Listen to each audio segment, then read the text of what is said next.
All right, problem number 21 is pretty straightforward. They want us to solve, which means they want us to get x by itself, which means we need this negative 1/3 to move over to the other side, okay?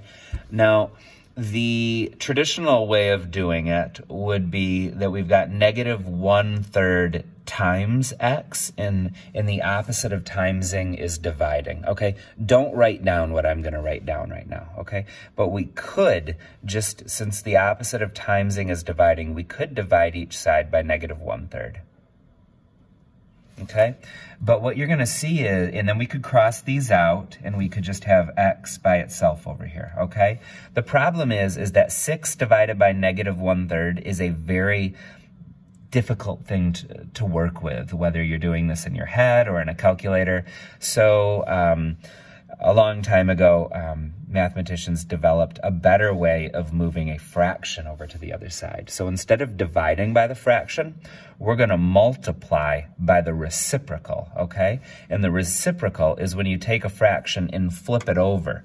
So instead of dividing by negative 1/3, we'll multiply by negative 3/1, okay? And can we agree that 3 divided by 1 is just 3? So essentially, we're gonna multiply by negative 3, okay? So we're gonna multiply by negative 3 right here, and whatever we do to one side, you have to do to the other. So we're gonna multiply this one by negative 3, okay? So that makes these two things cancel out. The only thing we have left over here is x, and then now we have over here 6 times negative 3, that's negative 18, okay? And then the only thing we are left with is to get this inequality written in between. But there's a rule that says anytime you times or divide by a negative number, which we did here, we times by negative 3, you have to take the symbol and flip it the other way.